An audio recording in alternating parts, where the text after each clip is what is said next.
Yo, what's up guys? Andy here, back with another finger on the app update, sort of a recap and my final thoughts, as I've shared a lot of videos on this experiment.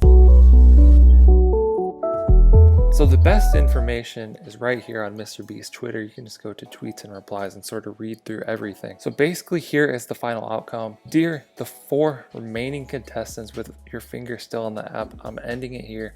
3 days is insane. You all win and will all receive $20,000 each. Congratulations. So that's the final outcome. It was going almost up to 72 hours. I think it was like 70 hours or something like that, which is concerning for people's health, you know. Sorry, there's fireworks going off. I don't know if you guys can hear that. Like within the fine print of the app, you can't sue MrBeast or anything like that. But if something bad did happen to someone that was playing MrBeast game, that could be potentially bad press, you know. Like you definitely don't want any headlines like kid dies playing finger on the app. So it is smart on his part to sort of cut it short and give the final 4 people $20,000, which is much higher than the game said that they would win. I think it said the final person would win like 17K or something like that. And he gave out a lot more money than that, so that was great to see. One of my other things I had issues with initially was that there was a lack of updates. There was no official stream or anything like that. But I think MrBeast did a better job of updating towards the end of the game. You know, he had a lot of stuff here on Twitter with updates every couple hours.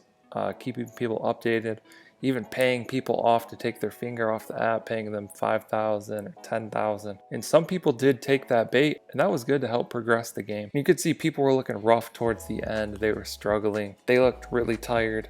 I think a lot of people's hands hurt and stuff like that. So the other big thing to talk about is bots or robots.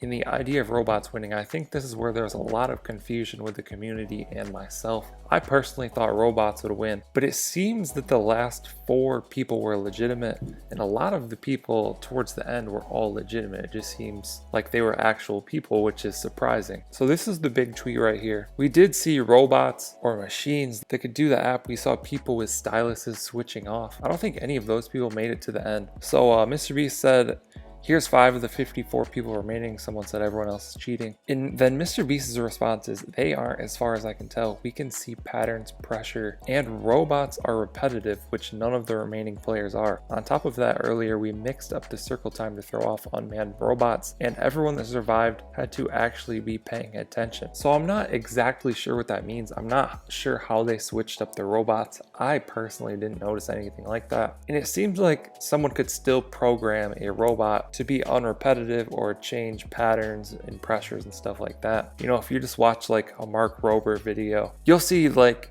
you can create something that could do anything you want it to. So that's still confusing. I would love to see the data to understand this better.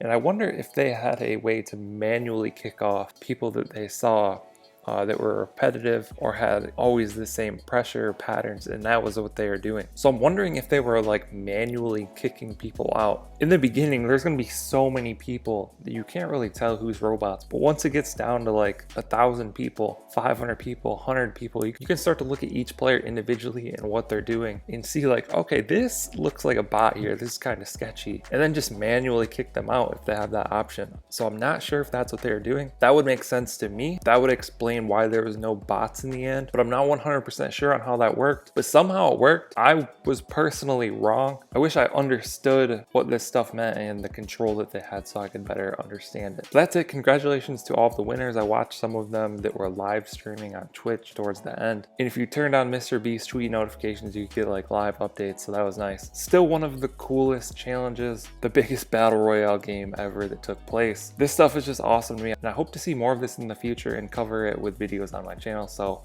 like and subscribe if you're interested in that. Thank you guys for watching. I'll catch you in the next one. Okay, don't blame your problems on the past. Go hard, you might win.